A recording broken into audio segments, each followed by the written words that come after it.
We went to the wrap party, and that was the end of the Andy Griffith Show. Some people loved Ron Howard's red hair on the Andy Griffith Show. But life behind the white picket fences in Mayberry wasn't always so perfect. People saw a small-town family on TV, but things were much more difficult in real life. Howard had good times with Andy Griffith and Don Knotts, but there was one group member he really didn't like, and he wasn't the only one. That person also started the fight that not even Andy Griffith could forget. Though there was real stress and a lot of anger, it was kept secret for decades, until now. This is the co-star who caused trouble behind Mayberry's screen on the Andy Griffith Show. People may remember the Andy Griffith Show as one of the nicest and most nostalgic shows ever. But there was a lot more going on in Mayberry than meets the eye, beginning on CBS on October 3, 1960, and ending on April 1, 1968. There were 249 half-hour episodes of the show over 8 seasons. 159 of them were black and white, and 90 were color. Even though the show showed a simpler time, it wasn't always as peaceful to make as the town it showed. The show started out as a sneak peek on the Danny Thomas Show, with Andy Griffith playing Sheriff Andy Taylor, a divorced police officer in the sleepy North Carolina town of Mayberry who was raising his young son Opie, who was played by a young Ron Howard. Even though the setting was made up, Griffith said it had a very nostalgic feel, more like the 1930s than the 1960s when it was shot.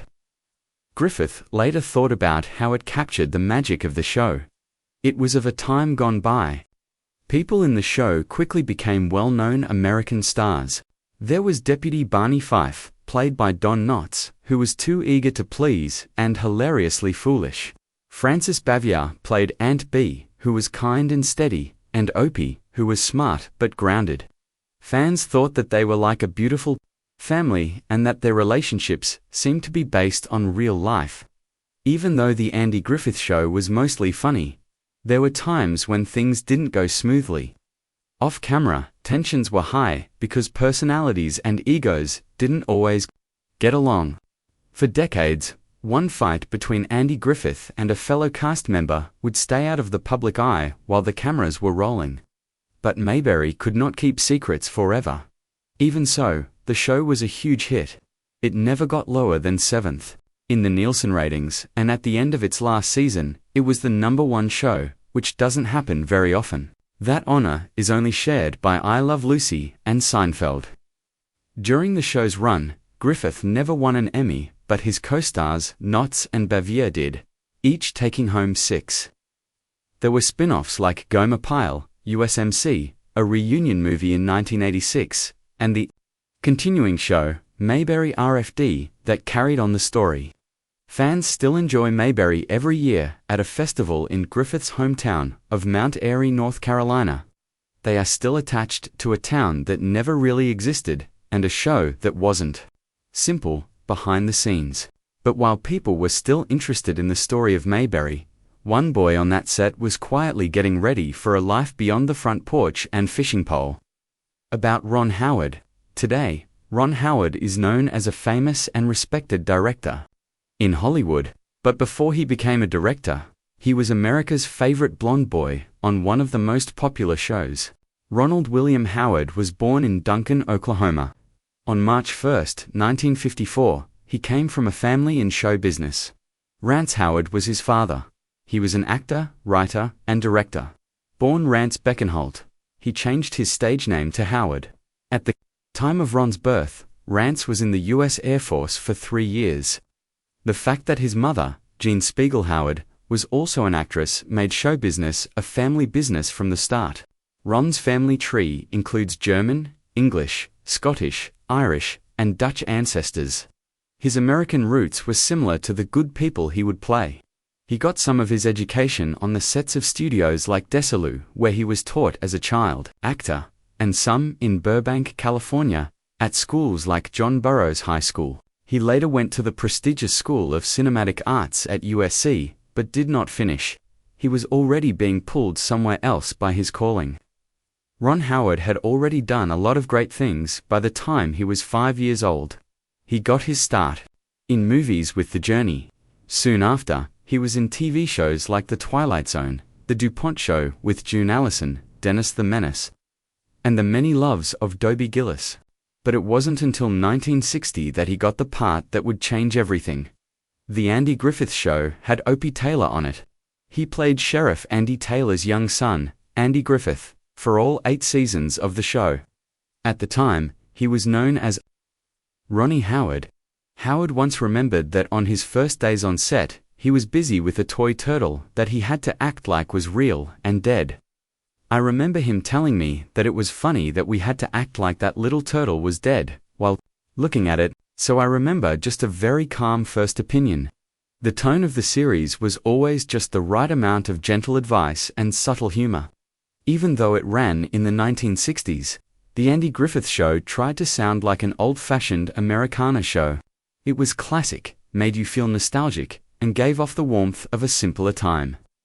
The show became a mainstay in American homes thanks to Don Knotts' memorable performance as Barney Fife, Frances Bevere's wise and caring Aunt Bee, and the many colorful characters from Mayberry. Not only did it get nominated 3 times for Outstanding Comedy Series, but it also won one.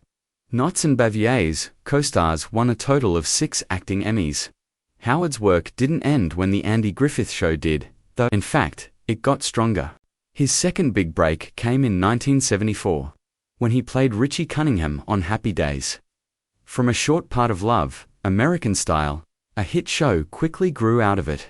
Howard was great as the good-natured clean-cut Richie, who was the perfect contrast to Henry Winkler's tough guy, Fonzie, in the leather jacket. They really got along on set, both on and off screen, and they helped make the show a legend in pop culture. Howard had bigger plans though, than just playing. He was already learning about life behind the camera while he was making Happy Days. The low-budget action comedy, Grand Theft Auto, which came out in 1977, was his first movie as a director. It was written with his father.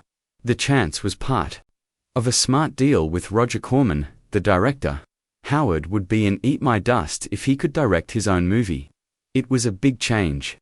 Howard directed a number of TV movies for NBC in the late 1970s and early 1980s. One of these was Skyward 1980, which starred the legendary Bette Davis. The movie Night Shift, which came out in 1982 and starred Shelley Long, Michael Keaton, and Henry Winkler, was his big break as a director. Howard had now become a new creative force behind the camera. After that, he could not be stopped. He directed the love fantasy comedy Splash in 1984, which starred Tom Hanks, Daryl Hannah, Eugene Levy, and John Candy. The movie did well at the box office and with critics, showing that Howard could make hits with heart, fun, and a wide audience. It started with a toy turtle and a part as Opie Taylor, but it turned into a job that lasted a lifetime. Ron Howard wasn't just a child star. He was learning how to tell stories. When he became a director, he made sure Hollywood would never forget it. But before he won awards, did well at the box office, and was praised as a director, Howard learned the ropes on a set that wasn't nearly as beautiful as it looked. Even though life in Mayberry seemed calm, there was real strain there, tension, that could not be fully caught by any camera. Things were getting tense on the Andy Griffith set. There was more going on behind the scenes of the Andy Griffith Show than what was shown on TV. In fact, some of the most moving scenes on the show took place between 2 of its biggest stars behind the scenes. Andy Griffith and Frances Bevere were TV stars and famous entertainment figures in the middle of the 20th century. They were best known for playing Sheriff Andy Taylor and Aunt Bee with warmth. Off-screen though, their relationship was anything but friendly, even though they seemed to get along on screen, like the famously tense friendship between Selena Gomez and Francia Raizar. The tension between Griffith and Bevere gave drama to a movie that was mostly about happy people. Fans and people who study pop history have been interested in this split. For decades, their problems started with strong personality clashes and different ideas about what was right in the workplace. It was more than just a short mistake. Behind Mayberry's white picket fences, there was a Cold War going on in the background, and kept up with them long after the last show aired. This feud behind the scenes, which is often talked about but never proven, has become part of the show's deeper history. It makes the happy memories that people have of the Andy Griffith Show less clear. At the center of the show was Andy Griffith, who played Sheriff Andy Taylor with ease. Sheriff Taylor kept peace in Mayberry without ever raising his voice. He did this with a steady hand and a smile that made people feel safe. He was a father who had lost his wife, a wise police officer, and the town's moral center. He handled parenting, police work, and disagreements between neighbors with timeless grace. His warm, grounded, and quietly heroic charm set the tone for the whole show. Frances Bevere, who played Aunt Bee, Andy Taylor's strict but kind aunt, shared that warm place on the show. Aunt Bee did more than take care of people. She was the emotional hub of Good Luck Helps Too. He says the most important thing is to grow together. You need to change, adapt, and let each other grow. You also need to stick to the middle. That's why their relationship stayed strong. That's how their lives stayed connected. Even as their worlds grew, Ron says he's feeling very lucky, not just because they love each other, but also because they have taught them lessons, given them gifts, and helped them understand each other through the 40 years. They've been through everything together, from late nights with babies to early call times on set, and from sadness to happiness.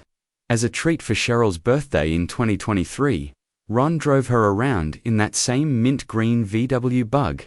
Yes, the one from their first date. They went the long way, let the wind blow, and thought about where it all started. There were no fancy restaurants or champagne toasts. There was only the road, the soft hum of the engine, and thoughts from the past 50 years. The quiet kind of love is forgotten a lot in Hollywood. The kind of love that isn't found in fairy tales but in kitchens, minivans, and good nights when you're tired. Ron and Cheryl didn't forget though. They've lived it, cared for it, and protected it. Their love story isn't very loud, it's not necessary, it's steady, long-lasting, and fixed. It's still getting better after 50 years. Problems with Ron Howard, along with being great in front of the camera, not many artists can also be great behind it. But Ron Howard is one of the few people who did it, and did it better than almost everyone else. Big names like Clint Eastwood, Greta Gerwig, Jordan Peele, Bradley Cooper, and George Clooney are in a very small club with him. But Howard is better known for directing movies than for acting in them, which is different from most of them.